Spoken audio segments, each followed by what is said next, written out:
Micro branché. Équipe en place, vous les attendiez. Ils arrivent. Enfin, ils sont déjà là et ils attendent aussi. Bienvenue sur Radio 2M. Bienvenue dans l'hebdo. Bonjour, bienvenue dans l'hebdo, votre mag du vendredi. Cette semaine, nous allons vous parler d'un produit dont l'ensemble des Marocains sont très friands, un produit très bon pour la santé, qui fait même notre fierté. Nous le consommons tous et pratiquement quotidiennement. Il s'agit de l'huile d'olive. Nous recevrons dans un instant une ex-MRE, une femme qui a tout lâché pour rentrer au Maroc pour se consacrer à cette passion de leur verre. En 2022, elle a reçu la plus belle des consécrations, la médaille de la meilleure huile d'olive du Maroc. Son nom, Jeannette Kebaj, elle nous rejoindra dans un instant pour nous raconter son histoire. Bonjour à tous. Salut. Bonjour Ria. Comment Ça ça va? Ça va très bien. Je suis ravie de vous retrouver, je ne sais pas pourquoi. Tout pareil, parce qu'on t'a manqué peut-être un petit peu. Non, je ne vais pas peut-être aller jusque-là. C'est vrai. Peut-être pas exagérer. En tout cas, nous, non nos plus, auditeurs hein. nous ont manqué. Nos auditeurs. Oui, Ben voilà, c'est Voilà. ça. Ça, c'est beau. Je suis plus Quel jolie charme. maintenant. Mais toi, tu leur parles tous les jours déjà. c'est vrai. Salima, à quoi tu consacres ton reportage de la semaine? Je m'intéresse à un chiffre qui a été publié donc cette semaine par le HCP et on va essayer de le décrypter, de savoir s'il reflète la réalité. Donc d'après le HCP, 73% des femmes, le taux de probabilité d'inactivité serait de 73%, donc c'est énorme. Beaucoup, En même ça. temps, il reflète une certaine réalité. On va essayer de déchiffrer un peu le En gros, pourquoi 3 femmes sur 4 seront en inactivité, c'est ça. Voilà. C'est beaucoup, je trouve. Oui, mais je t'expliquerai tout à l'heure. Rimel, j'ai hâte que tu nous expliques le choix de ton sujet. Exactement. Pour ma part, je vous parlerai d'un moment important dans la vie d'un couple. Et non, Amine, ce n'est pas le divorce. Et pourtant, ouais, salut. Tu as un coup de gueule cette semaine, on y reviendra tout à l'heure. Enfin, ouais, Mais c'est pas vraiment. Enfin, ouais, c'est un peu coup de gueule et un peu une incompréhension. Comme chaque semaine. C'est vrai. Mais tu reviens également sur les Bien sûr. matchs. Est-ce que vous êtes au courant qu'on a joué 2 matchs avec l'équipe nationale cette semaine? Non. Non, du On est tout. au courant, Bah on a voilà, rien suivi, bah on sait voilà. pas ce qui se passe sur la Exactement. planète. Bah voilà. Mais tu nous prends pour qui? Bah, pour ce que tu es, quelqu'un qui n'aime pas le foot. Oh, mais c'est horrible ce que tu dis. Est-ce C'est que tu une penses que le Tu sais Greg que va c'est rester Ah, j'en ai condamnable de aucune idée. juger quelqu'un et de... C'est pas bien. Non, je te juge pas. Je reflète juste ta pensée, dont tu m'as souvent parlé d'ailleurs. T'es fan de foot? Non, je suis pas une fan Ok, de alors foot. tu avais les 2 matchs cette En semaine, on a fait quoi revanche- contre on a joué contre qui? Bah, la Mauritanie, on a fait match Oui. nul et la déception absolue. Ouais. Et le premier match contre? Donc voilà. On a fait quoi? Mais pourquoi Je crois pas, t'as mais des gens qui sont en attends. train de te Mais souffler la oh là réponse. là, mais bien. Mais enfin. Alors, Amine Rahmouni, Je te rappelle que c'était la directrice déjà. Non mais j'ai pas ça, c'est que. Nous avons des rapports formidables. Non, si je peux non me mais permettre. Amine Rahmouni, tu sais qu'on a des informations, que sur Radio 2M, il y a 28 éditions d'informations Ah, c'est vrai. qui traitent Non, mais- et de puis l'actualité j'avais- nationale, j'avais oublié internationale, que vous aviez aussi mais une émission également. de foot formidable qui passait mais- quotidiennement. Oh là et là, qui a- lui, là, qui a ça y est, tartiné pendant toute la semaine. Donc toutes mes Vous confuses. savez quoi? On va parler des matchs. L'hebdo, C'est mort. chers auditeurs, c'est parti. Installez-vous, c'est parti pour 1 heure d'actu. Mais c'est pas un journal, on est d'accord. C'est l'hebdo sur Radio 2M.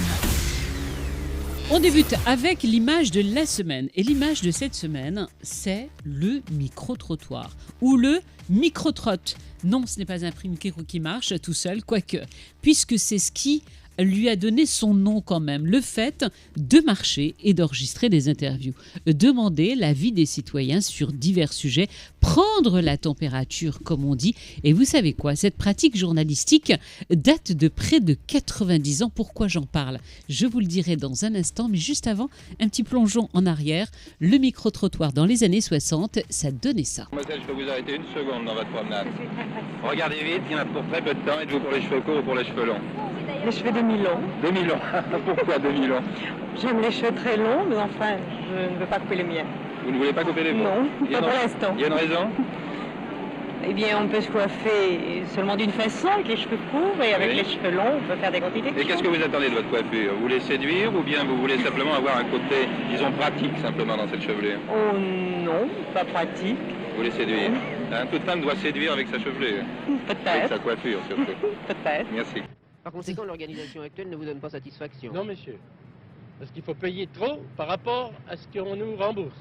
S'il n'y avait pas la sécurité sociale, ce serait une catastrophe. Quoi. Je tire tout de même mon chapeau à la sécurité sociale. Voilà, des micro-trottoirs qui datent du tout début des années 60. Vous l'aurez compris, ça se passe en France, certains dans le sud de la France, et on aborde un petit peu tous les sujets. La coiffure, la coupe de cheveux, jusqu'à, à l'époque, c'était l'instauration de la couverture sociale. Alors, pourquoi je vous en parle, me direz-vous? D'ailleurs, vous ne m'avez même pas posé la question. Eh bien, parce que cette semaine, un pays a décidé d'interdire les micro-trottoirs. Vous avez suivi? Toi, tu n'as pas le droit de parler. Ok. Oui, j'ai suivi. Enfin, j'ai suivi quand Rimel parlait, la Tunisie. D'accord, voilà. Il n'y a que le foot et tout le reste. Non. Moi, au-delà du pays, au-delà du pays, je trouve ça ouais. dangereux comme C'est décision. réducteur. Voilà. C'est Alors, une décision ça qui est paraît dangereuse. totalement inimaginable. Le choc, le tsunami et bon sang, bonsoir. Comment se fait-ce? Comment c'est possible d'interdire des micro-trottoirs? C'est bel et bien réel. L'information est tombée cette semaine. C'est comme dirait interdire de parler dans la rue d'un seul coup d'un seul. Dans la rue, tu ne dois rien dire. Alors pourquoi la Tunisie a décidé d'interdire les micro-trottoirs? Eh bien, ces derniers temps, beaucoup de médias vont sur l'avenue Habib Bourguiba. Normal, puisque c'est la principale artère de la capitale tunisienne et la plus connue, reconnaissable entre toutes.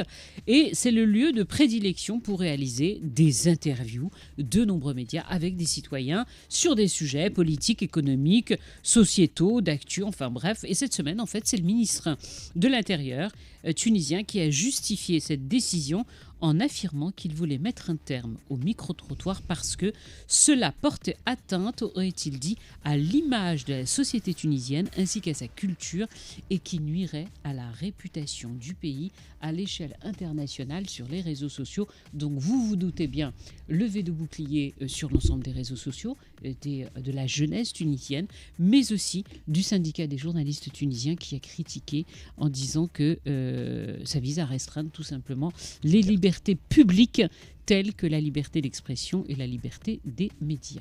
Bravo. Bravo pour ton explication. Pas bravo pour ce qu'ils ont fait. Ouais, c'est scotchant quand même. Ouais. Moi, je trouve ça dommage. C'est le concept de la poussière, le tapis, on cache, on peut voir. Et puis voilà, ouais, mais interdire à un citoyen de parler. Ouais. Parce que le c'est à la micro-trottoir, limite c'est quand même le propre. de l'interdiction de penser. Je trouve que c'est très proche. Et en plus, alors je vais raconter un peu ma vie, mais c'est un exercice que j'adore faire. Même si, évidemment, on se fait recaler peut-être 8 fois sur 10 quand on tend notre micro. Donc on se retrouve comme des... Voilà, on se retrouve un peu seul, mais on adore le faire, on tente. Et comme tu l'as dit très justement, Faya, ça permet de prendre la température. Et c'est des réactions spontanées et authentiques sur des sujets d'actu. Quelquefois, on tombe sur des pépites. Regarde-toi, quelquefois, oui. tu tombes sur des personnages qui sont absolument extraordinaires. Exactement. Et ça, voilà, mais moi, c'est un exercice que j'ai commencé par ça et je continue de le faire chaque semaine jusqu'à maintenant. D'ailleurs, ma chronique tourne autour des micro-trottoirs. Ce qui est dommage en plus, c'est qu'avec le micro-trot, on va pas demander à un passant d'analyser. On va pas demander à un passant de faire une analyse philosophique sur tel ou tel sujet. On est dans l'émotion, dans le ressenti, on est dans le témoignage. C'est très bref, c'est très court, et on est c'est sur l'émotion. tous les sujets. Donc voilà. George Orwell était un génie. Il avait théorisé en 1984. Voilà, ça arrivait 40 ans plus tard en Tunisie. Allez, c'est le moment de faire entrer notre invité. Nous allons parler d'huile d'olive, ce qu'elle représente pour les Marocains, sa production, son classement à l'échelle mondiale. Je vous prie de bien vouloir accueillir Jeannette Srabache. L'invité. Bonjour, bienvenue. Merci de m'inviter. Merci d'être venue depuis Marrakech. Alors, juste avant, Jeannette, de parler de Zit Zaytoun, j'aimerais évoquer rapidement avec vous votre parcours, parce qu'il est quand même assez atypique. Il y a quelques années, vous avez décidé de marquer un tournant radical dans votre vie. Vous étiez cadre en France, dans une société internationale, et vous avez décidé de tout plaquer, de rentrer au Maroc pour reprendre la ferme familiale.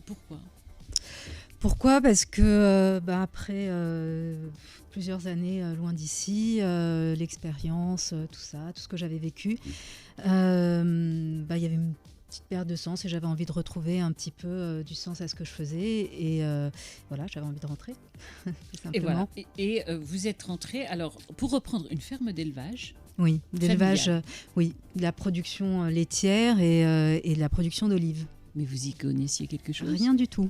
Rien, vous partez Rien donc du de tout. zéro. De zéro. Mais voilà, on a appris sur le terrain en y croyant, en y allant de manière assez innocente et puis en se disant que l'école de la vie, elle se faisait aussi sur le terrain.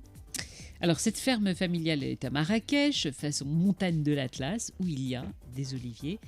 Et là, vous vous êtes dit, vous vous êtes découvert une passion, quoi. Oui, c'est marrant parce que j'ai été très vite attirée par l'olivier. Enfin, quand j'ai décidé ce changement de vie, c'était plus l'olive qui m'intéressait que l'élevage. Et puis, on faisait de la production d'olives, on les vendait, comme on dit dans le milieu, sur pied. Et moi, assez rapidement, je me suis dit que ça allait être mon terrain de jeu. Et que j'allais aller à la découverte de cet univers et de ce fruit. L'incroyable, vous allez vraiment tout donner avec vos toutes petites équipes, parce que c'est pas du tout une grosse société, ça part vraiment de rien. C'est comme le petit écolodge, mais c'est quand même une petite structure. Et le plus incroyable arrive en 2022. Vous recevez la belle récompense, la médaille de la meilleure huile d'olive du Maroc. Oui, ça a été extraordinaire. C'est vrai que moi, je suis partie de cette petite structure en termes de taille humaine. Enfin, il y avait vraiment pas beaucoup de personnes et on n'est toujours pas beaucoup. On reste des artisans producteurs. Et voilà, on y allait. Moi, je me suis formée à ce qu'on appelle l'analyse sensorielle de l'huile d'olive pour comprendre un petit peu comment on faisait pour avoir le meilleur des jus d'olive. Donc on y allait, on a essayé, on a testé. Et puis dès la deuxième année, on a eu cette récompense et ça a été extraordinaire. C'est deuxième année seulement. Ouais. Deuxième année de pratique. Ouais. Et qui vous a primé? C'est l'agropole de l'Olivier de Meknès, qui est un organisme qui travaille sur et qui sélectionne les meilleures huiles d'olive marocaines. Alors, c'est quoi une bonne huile d'olive? Pour dire simplement, une bonne huile d'olive, c'est ce qu'on appelle un pur jus d'olive. L'olive est un fruit, donc comme on essaye d'avoir le plus pur des jus de fruits. Et ce qu'on peut catégoriser en très bonne huile d'olive, c'est une huile d'olive vierge extra qui aura donc le moins d'impuretés possible et qui se rapprochera plus près de l'essence de ce fruit qu'est l'olive. Et comment est-ce que nous, en tant que consommateurs, on peut distinguer une vraie huile d'olive d'une huile frelatée? C'est ça le compliqué. Alors, un consommateur, il a deux canaux pour se procurer de l'huile d'olive, soit en supermarché, soit chez le producteur, parce qu'on a beaucoup de gens. Moi, je sais qu'au moment où on presse les olives, beaucoup de gens m'appellent en me disant « Est-ce que tu peux me vendre de l'huile au litre ?» Donc c'est sur ces deux canaux, déjà il faut s'assurer que l'huile soit de l'année, donc ça vous pouvez que ça soit en supermarché. C'est important parce que c'est un produit qui évolue et qui se garde pas beaucoup dans le temps. On va dire qu'une très bonne huile d'olive conservée dans des bonnes conditions, elle se garde 2 ans, donc c'est s'assurer que ça soit pressé dans l'année. Plus de 2 ans? Après ça commence vraiment à évoluer. D'accord. En supermarché, on peut voir si elle est catégorisée sur l'étiquette extra vierge. Donc ça, c'est aussi une indication. Même si tous les industriels ne respectent pas. Mais c'est quoi extra vierge? Sûr, mais c'est déjà une indication. Une huile d'olive extra vierge, c'est une huile d'olive qui aura un taux d'acidité inférieur à 0,8%. Et ça sera une huile d'olive qui aura aucun défaut. Donc ça, c'est au goût, on peut voir qu'il n'y a pas d'oxydation, que c'est pas rance ou chaumé ou un peu vineux, vinaigré. Donc ça, c'est des indicateurs qui vont permettre de connaître un petit peu. Et une chose, un indicateur aussi, c'est voir si l'huile est filtrée. C'est toujours mieux si une huile est filtrée, malgré les choses qu'on alors que d'habitude, quand on achète justement chez les petits producteurs, c'est complètement... quand on regarde, c'est pas limpide du tout. Non, c'est pas limpide, c'est un peu flou. Quoi. Complètement, voilà. Et même un peu visqueux, quoi, presque. Ouais, ça, c'est vrai que de plus en plus de producteurs commencent à filtrer. C'est pas un défaut, la filtration. Ça veut pas dire mauvaise huile d'olive. Ça veut pas du tout dire mauvaise huile d'olive, mais ça veut juste dire que dans le temps, une huile d'olive filtrée évoluera mieux qu'une huile d'olive non filtrée. Et ce qui reste en bas d'une huile d'olive, oui, un peu noir, on dirait du tanin en fait. Oui, c'est les margines. D'accord. C'est de la matière en fait. On jette ou on consomme? On jette. Ah, on ne le consomme pas. Non, bah, c'est pas nocif, hein, mais ça sera pas très bon en goût. Est-ce que si j'achète une huile d'olive très chère, alors bien évidemment ici on n'a pas le droit de citer de marque, mais est-ce que vous pouvez nous dire si c'est une référence, un grand nom, un prix élevé?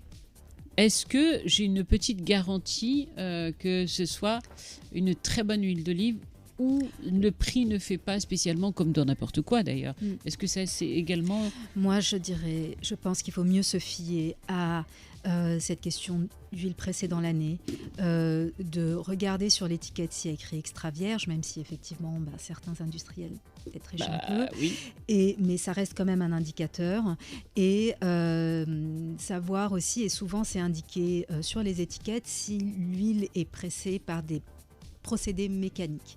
Parce que contrairement c'est écrit sur les étiquettes, ça ? C'est écrit en Jamais principe on lit sur les rien. étiquettes. Mais ça, ce sont des indicateurs qui sont importants à regarder. Et sinon, chez le producteur, c'est lui demander comment il presse son huile. Est-ce que c'est à l'ancienne avec un moulin et une pierre et une meule à l'ancienne, ce qui est assez romantique sur l'idée, mais qui ne donne plus de très bonnes huiles d'olive, malheureusement. Et que c'est plus des extracteurs de jus aujourd'hui qui permettront d'avoir des huiles non oxydées. Vous restez avec nous, on va continuer à en parler parce que c'est vraiment passionnant dans un instant, mais juste avant, notre Rimel, je pense, doit avoir des envies de mariage. Oui. Et mieux encore, je pense qu'elle veut le faire elle-même. Elle vous en dit, elle nous dit tout. Jingle. La Walkwoman. Tu peux m'expliquer ce qui t'arrive ? Tout simplement parce que la demande en mariage, elle est traditionnellement une démarche masculine, on le sait, c'est mondial. Pas comme un rock, mais certaines femmes ont décidé de casser les codes. C'est une excellente idée. De plus en plus de femmes. C'est bien d'avoir un mec là-dessus d'ailleurs. J'ai eu quand même beaucoup d'avis de la part des hommes, donc un micro-trottoir. Et oui, parce que de plus en plus de femmes ont envie d'inverser les rôles et de prendre le taureau par les cornes. Et selon une étude américaine, seulement 5% des femmes ont fait cette demande à leur partenaire. Chez nous, une jeune femme a osé faire le pas. Très sympathique, elle a en fait refait sa demande en mariage à son époux. Ça s'est passé dans un mall et je pense que c'était une première, ça a donné ça.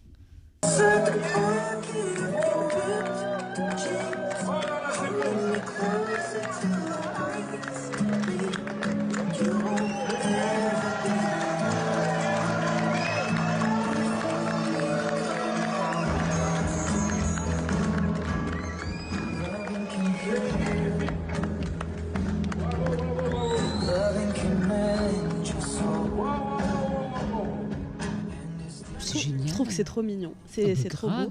Et c'est pas la seule. L'actrice marocaine Majdoline Idrissi, elle le dit tout le temps et très ouvertement dans ses interviews. C'est elle qui avait fait le premier pas, son mariage. On l'écoute. الراجل الاول والثاني انت اللي طلبتيهم للزواج شكون اللي قال لك وي سي فري شنتسنى الراجل هو اللي يقول لي نتزوج بك ما كتجيني علاش كنقراو كاملين كنمشيو للمدرسه كاملين وكنخدموا كاملين بحالنا بحال الاول تنجيو حتى للزواج وغنتسنى هو يقول لي تزوج معايا او في الاخر كتقول لك ما عيطش ليا ما نعيطش ليه لا هو اللي خصو يجي يقول لي خصني نتزوج به. Voilà une confession dans l'émission de Scheherazade. Je rappelle que vous retrouvez durant ce mois de Ramadan tous les jours de 16h à 17h. Exactement, et c'est un extrait qui avait fait énormément réagir sur les réseaux sociaux. Les avis sont partagés. Cette semaine, j'ai eu l'occasion de sonder les Marocains sur ce sujet. Donc de nombreuses personnes étaient beaucoup plus ouvertes à l'idée. Ils pensent que les temps ont changé et que les femmes devraient avoir le droit de choisir comment et quand elles veulent se marier. On les écoute. لان كيف ما قلت لك الراجل هو اللي كيتحمل مسؤوليه البيت بشراكه بطبيعه الحال مع المراه كنظن ولكن العولمه التقدم اللي كنعيشوا فيه الانفتاح اللي كنعيشوا فيه حاليا ولينا كنشاهدوا هذه الظاهره كو سوا باغ انترنيت ولا دي دوموند ديريكت وما ظاهره صحيه تقدر تكون حل من الحلول ديال ظاهره العنوسه اللي كنعيشوها في البلاد. Je pense pas que ça va être apprécié par le mujtama diana et tout, mais généralement c'est l'homme qui demande, mais ça pourrait faciliter la chose ou avoir plus de mariages que le normal. Qu'elle fasse un petit effort, ماشي غير les hommes qui font les efforts pour approcher les femmes, que ça soit vice versa. ما فيها بأس لان دابا سيرتو ما كاينش اختلاف بين الجنسين، المساواه وفكره مزيانه تختار الشخص اللي ملازم، ماشي يفرضوا عليها وماشي كيتفرض عليها، وهذا رايي. انا تجيني عاديه، حيت دابا ولات بحال المراه بحال الراجل عادي. يعني الا دارتها المراه كتكون حتى هي واحد بحال حتى هي كتبين لا شحال كتبغي هذيك الانسان اللي قدامه. يعني ماشي بحال المراه بحال الراجل، يعني ما نكونوش كنحشموه. يعني الا بغيتي تبيني راسك بان كتبغي شي واحد عادي. C'est excellent. Voilà. Au final, ça choque. Moi, ça choque personne. Moi, je valide. Ça donne franchement envie de se faire demander en mariage. Non. Ben oui, puis... j'ai adoré. Celui qui dit... Madame Rahmouni. Mais fais baisse. Mais fais baisse, tranquille. Ça, laisse-les, genre, c'est pas très... Ça peut les amuser un peu. Pensez Ah, c'est une excellente idée. L'homme de la table. Excellente idée, Pourquoi franchement. Bah pour tout ce qui a été dit, je pense qu'on va reprendre des arguments des intervenants. Parce que histoire d'égalité, ceci, enfin bref. Moi, je précise. Voilà, l'époque le veut. Je précise qu'il n'y a jamais eu de demande, que ce soit de la part de mon mari ou. Mais arrête de raconter ta vie. Mais non, mais c'est bien ça. Moi, je trouve que par hasard autour d'un ado. Mais pas du tout. Je trouve que pourquoi est-ce qu'il devrait y avoir une demande? Pourquoi formaliser les choses, faire ce truc à la con hyper romantique? Non mais c'est obligé qu'il y ait une demande. Mais non, pas du tout. Déjà pour éviter le râteau. Bah nous on s'est réveillé un matin, on s'est dit bah on se marie mais genre même pas de demande. Pas sur Facebook. Une demande de mariage sur Facebook. Mais je vous jure que c'est vrai. Décision commune. Ouais, c'était une décision commune. Non, forcée. Vous dormiez où? Non, on arrête tout de suite. On s'est réveillé un matin. Non mais on a quand même une jolie tradition chez nous au Maroc. C'était une façon de parler. Je corrige mes propos.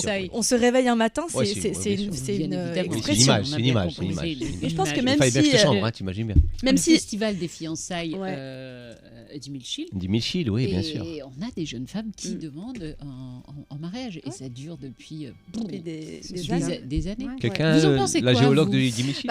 Moi, la première réflexion que je me suis faite, et c'est ce que je t'ai dit tout à l'heure, c'est que finalement, c'est pas qu'au Maroc. Enfin, c'est une image qu'on a un peu partout dans le monde. Et je trouve qu'il y a quelque chose d'assez mis en scène, en fait. Oui, il y a deux manières de voir le sujet. J'ai un problème avec ça. Il y a la question de cette mise en scène, etc. Et puis après, dans les faits, réellement, on commence à sur cette demande en mariage. Et donc je vais continuer de raconter ma vie. On était à la plage, on est sorti, c'est véridique, je vous jure, sur mes enfants. On en a 2 maintenant. On est sorti de la plage. Hein? Même père? Oh là là, t'es lourd. On est sorti de la plage, Fathia, d'accord. On a annoncé à nos parents qu'on allait se marier. On est allé en robe de plage chez le. Je suis allée en robe de plage chez le l'Adoul. Et lui, il était en short de bain. Oh, c'est génial, c'est joli. Donc, c'est trop mignon. Ouais. On dirait pas que t'es romantique comme ça. Non, très. Non, on dirait...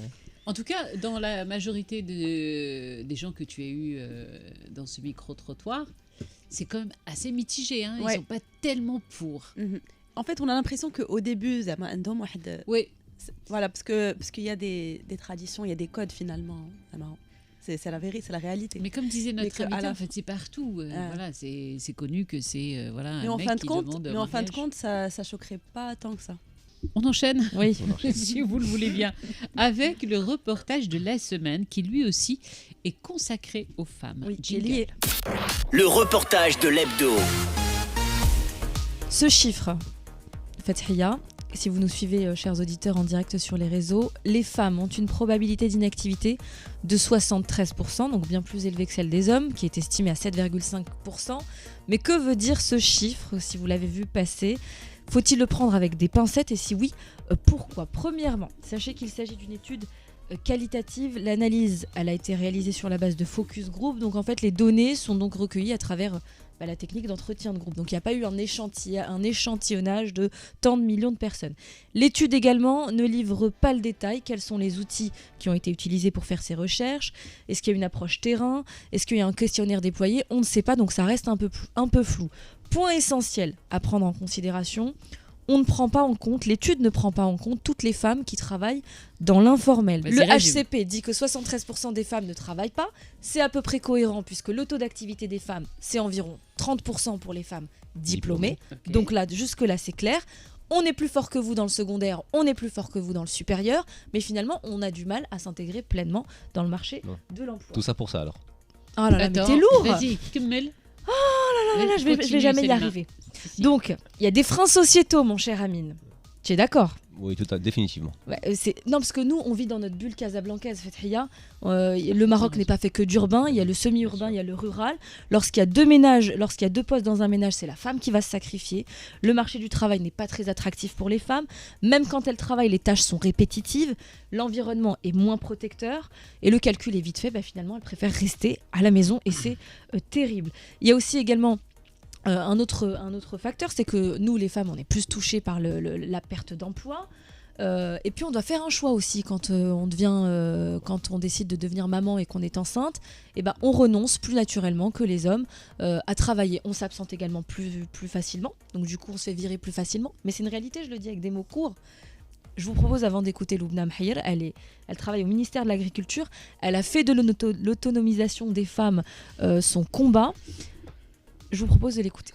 Bien sûr, pour inverser les tendances, il faut des politiques publiques centrées sur l'humain, mais surtout centrées sur la lutte contre les inégalités, contre les discriminations de tout genre, contre les violences faites aux femmes, contre les stéréotypes de genre, etc.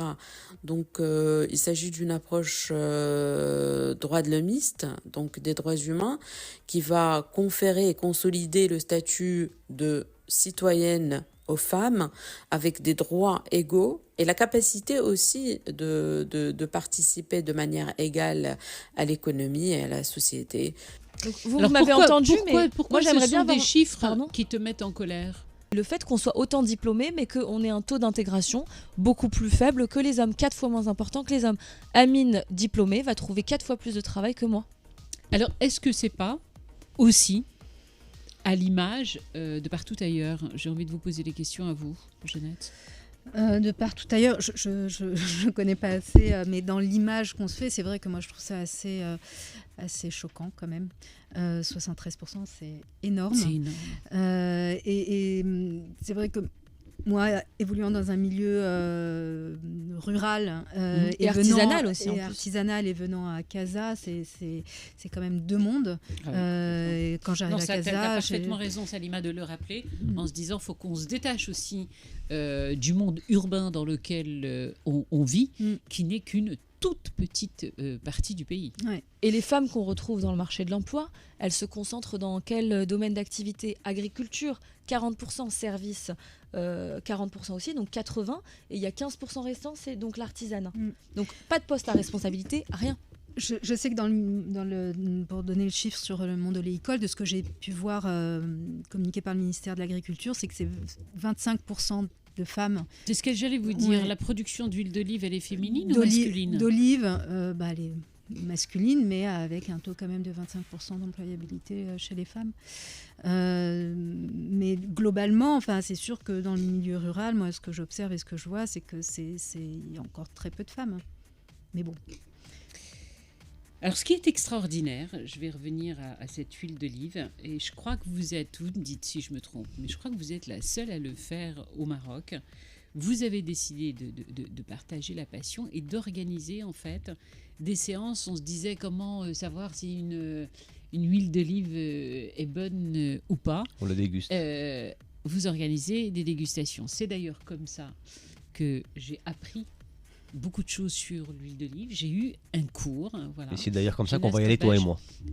Franchement, je vous emmène. Non, mais je suis très sérieux. Elle Ahsabi. Ah ouais. Ce qu'elle fait, c'est... non, elle Ahsab, non. Okay. C'est d'organiser en fait des séances de dégustation, mais on ne vient pas juste déguster, on a un cours. D'accord. Expliquer comment toute la filière en fait de l'huile d'olive. Ça s'appelle comment? L'oléiculture. L'oléiculture, on parle d'oléiculture, d'oléologie, un peu comme l'œnologie. En fait, on fait un peu ce travail de ce que font les Français notamment sur le vin. En dégustation, c'est ce qu'on fait aussi et c'est très similaire sur l'huile d'olive. Moi, j'étais partie du constat que quand j'ai commencé à faire ça, beaucoup de gens ne faisaient pas la différence entre une bonne huile d'olive, une moins bonne huile d'olive, et que je me suis dit ça pouvait être que accompagné, qu'il fallait accompagner ça et amener un peu de pédagogie autour de ce projet. Et c'est ouvert au grand public? C'est ouvert au grand public.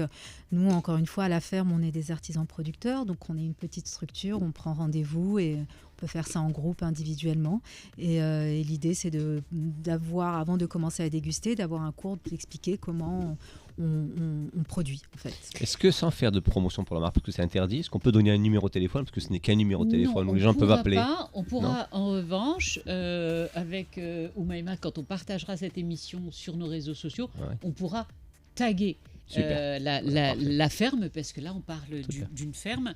Et ce qui est extraordinaire pour l'avoir fait, non seulement j'ai très envie de revenir, d'abord, est-ce que vous êtes la seule au Maroc à le faire?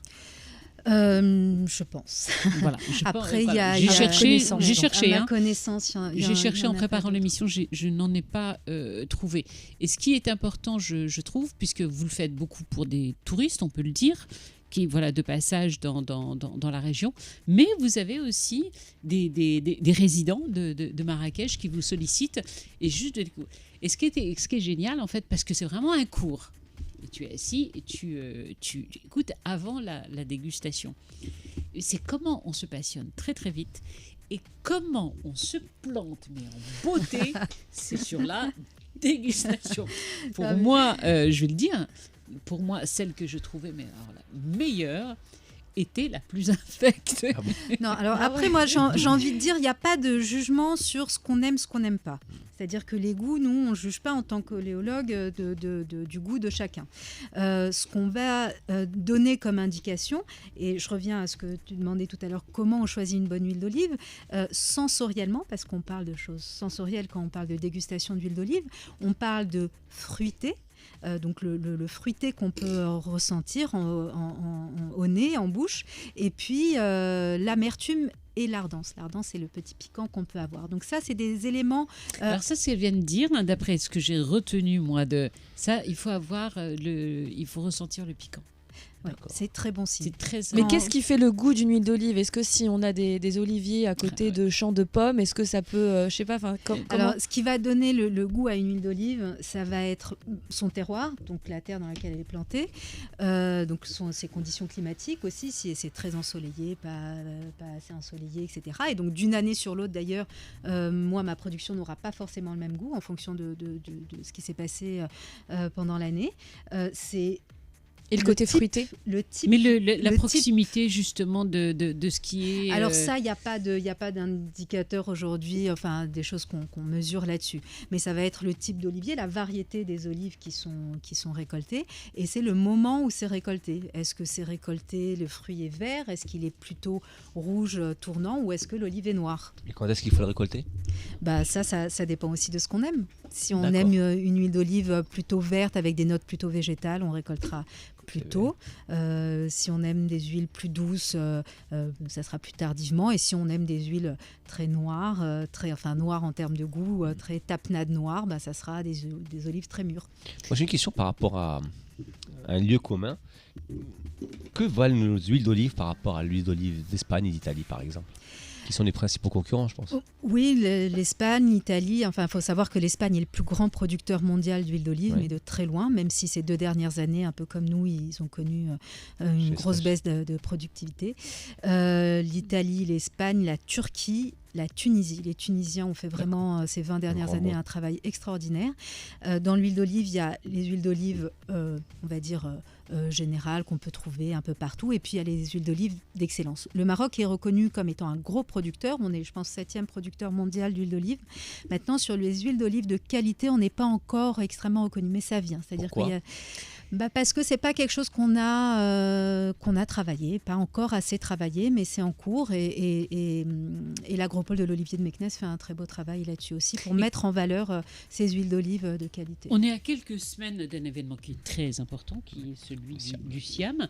Quelle place justement ont les producteurs d'huile d'olive à ce niveau-là? Est-ce qu'ils sont mis en avant, et est-ce que vous pensez qu'on devrait en faire davantage pour promouvoir nos huiles d'olive? Alors, je pense que L'activité oléicole au Maroc et la culture de l'olivier représente, je crois, 68%. Enfin, c'est un gros chiffre par rapport à l'activité agricole globale des arbres fruitiers. Je pense qu'il y a un gros accompagnement. Il y a le plan Maroc Green qui accompagne vraiment. Depuis 20 ans, on est dans une démarche de beaucoup planter au Maroc. Je pense que l'accompagnement est là. On fait des choses. Il y a des choses qui sont faites pour l'accompagnement de la filière oléicole. Maintenant, je pense qu'on vraiment, moi, mais parce que c'est mon secteur aussi, c'est l'accompagnement des huiles d'olive de qualité. Et l'huile d'olive vierge extra. Grave. Et faire connaître ça au grand public. Merci de suivre l'hebdo. Vous avez vu, on vous parle d'huile d'olive. Ça m'a mis un petit peu l'eau à la bouche là. En plus, notre invité est solaire autant que l'huile d'olive. Oh, j'en doutais pas. Je savais que vous alliez apprendre. Vous suivez le sport, le foot? Pas beaucoup. Il me taxe beaucoup, que je déteste. Il me donne une image pas de. Il n'y a pas de télé à la ferme. Il n'y a pas de télé à la ferme. Il n'y a rien. On va adorer la ferme. Ça joue. Il n'y a rien, ça joue. Amine, sur le terrain.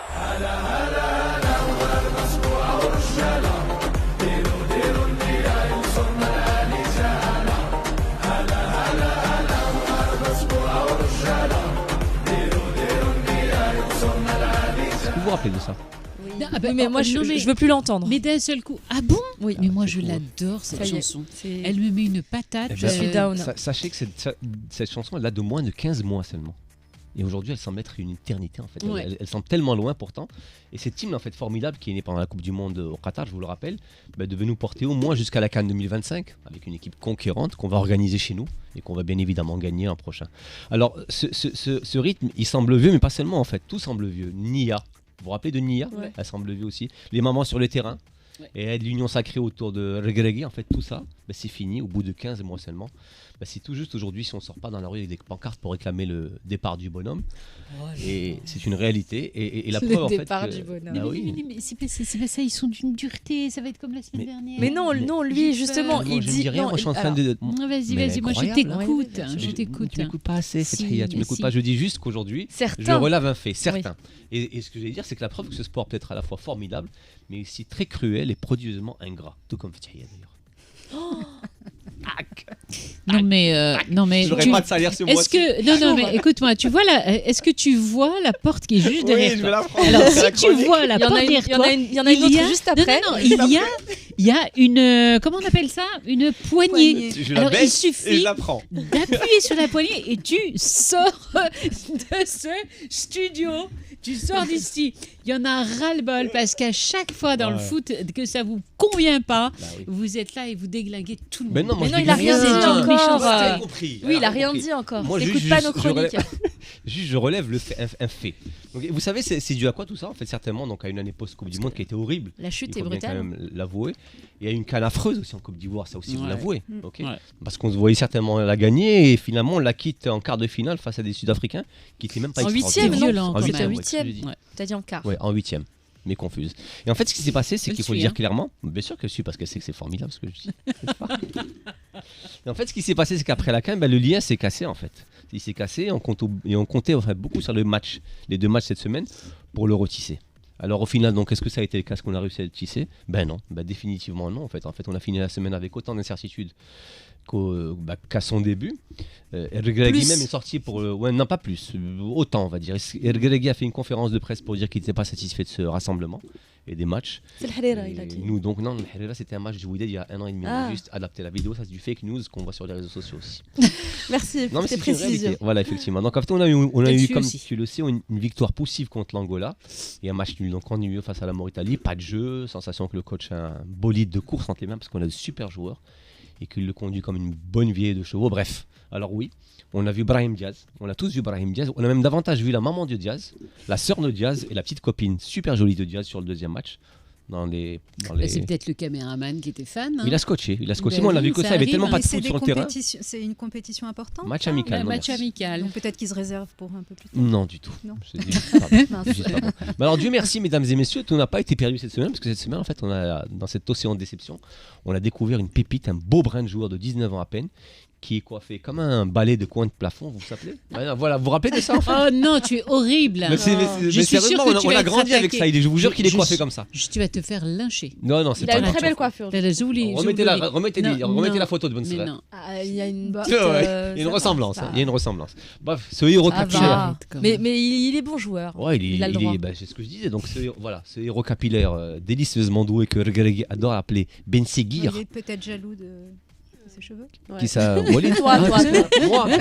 Non. Pas chez l'âge de Jaloux. Non, Walid. Donc Regragui en plus adore appeler Ben Seguir alors qu'il s'appelle Ben Srer. Donc comme il a beaucoup insisté pour qu'on l'appelle Brahim Diaz, Brahim Abdelkader. Alors tout le monde sait qu'il s'appelle Brahim Diaz. Mais bon, faut pas lui en vouloir à Walid parce qu'il traverse le pauvre en ce moment une vraie sale période. Et en plus, le temps ne joue pas en sa faveur, c'est vrai. Hein. Les réseaux sociaux se sont déchaînés pour demander son départ. Beaucoup estiment qu'il n'a pas le niveau pour aller chercher une Coupe d'Afrique en 1976. Et ce qu'il y a de pire, en fait, c'est que tout le monde s'excite sur un éventuel retour du beau gosse à la chemise blanche, donc Hervé Renard. Et Hervé Renard, il avait fait quoi finalement? Hervé Renard, il nous avait éliminé à la CAN en 2019 contre le Bénin. Il avait fini dernier de son groupe à la Coupe du Monde en 2018. Alors que Walid, lui, il nous a placé sur le toit du monde. On a fini demi-finaliste de la Coupe du Monde. Merci. Mais voilà, donc tu comprendras que c'est pas ma vision à moi, mais juste j'ai rapporté des faits.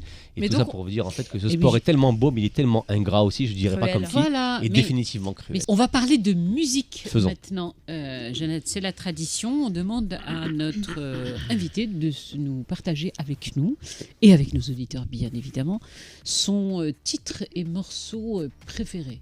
Laisse ton ordinateur, on va parler musique. Okay. Quel morceau, quel est le titre que vous aimez et que vous aimeriez partager avec nous? Mais de l'huile. Non, j'y ai pas pensé. J'y ai pas pensé. C'est grave. Ça aurait été drôle quand même. Ouais, mais bon. Non, elle est drôle. Mais elle est lourde, elle est lourde. Non, non. Mais de la chanson. Tu as ça, Hamza. Elle ne connaît pas, c'est pas possible. Elle est excellente. Oui, bien sûr qu'elle est. Mais de l'huile. Ça doit être ancien, ça. Non, pas tant que ça. C'est ancien. Alors, qui ne c'est un bébé, elle. Tu connais? Non. Est-ce que Salima, tu connais? Je connais pas. Ça date de quand? Vous connaissez? Ah bah oui, c'est pour ça. Il y a deux camps en fait. Voilà. Et là, ils n'ont pas la référence. Non, mais j'imagine que c'est une chanson où on dit mais de l'huile, mais c'est pas drôle. Et ancienne en plus. Elle est de qui? Bah c'était qui? Mais de l'huile, c'était c'est Zebda, non? C'est Zebda, j'hésite. Ouais, Zebda, je crois que c'est Zebda. Notre génération rimel, c'est pas grave. Non, c'est les années 2000, c'est tout récent. On avait 6 ans. Réglisse. Voilà, c'est ça. Merci. Pardon. Elle date d'il y a 14 ans. C'est normal qu'on la voilà, 14 ans. C'est normal qu'on la connaisse pas. Non, mais c'est pas si vieux Réglisse. que ça quand même. Réglisse. C'est deux Réglisse. Entre-temps, alors on va parler d'autre chose parce que du coup, on n'est pas du tout dans l'ambiance Réglisse ni mais de l'huile. Mais c'est marrant parce que c'est quand même grand écart entre les deux. On va le glisser quand même. Non, c'est un artiste qui s'appelle Nosfell, qui a un univers très particulier, très à lui, qui a même inventé une langue, qui l'a typographiée, etc. Et c'est un artiste qui était en résidence là à la ferme. Voilà, parce qu'à la ferme, c'est aussi un lieu où on aime recevoir des artistes. Et voilà, et cette chanson. Allez, on écoute.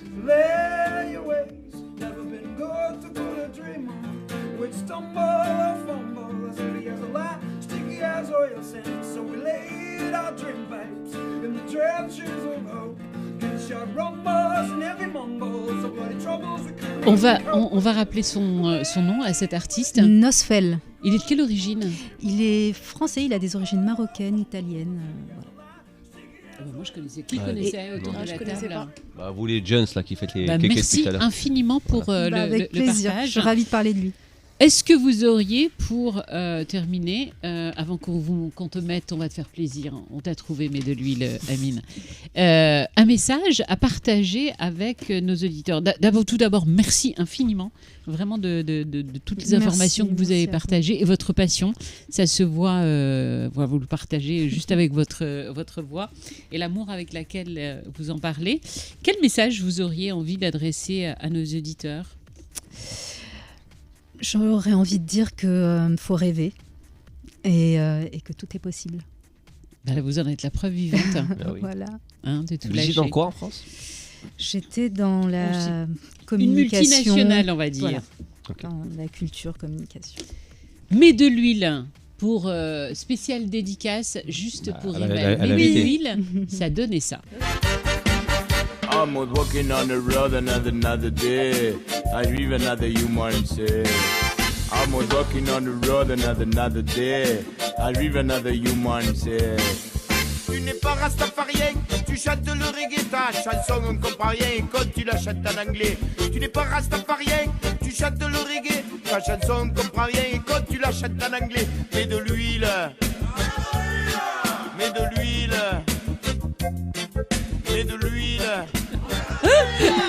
En fait, c'est du reggae. Deux générations. C'est du reggae avec l'accent marseillais. Les filles qui ne connaissent pas du tout, et puis moi avec Camille, non. Si, ça... Mais la vie de Jeannette aussi. Hein. Ouais, moi ça fait remonter beaucoup de choses. Donc ça donne envie d'aller. Je suis fier de ma vanne en tout cas.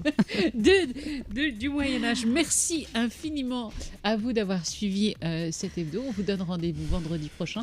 Un immense merci à la régie, Hamza à la réalisation, Mohamed Smaïl à l'image et Oumaima à la prod. On vous embrasse très très fort. On regarde par là. On vous dit au revoir. Et à vendredi prochain. Merci Jeannette. Merci infiniment. À vous. Merci.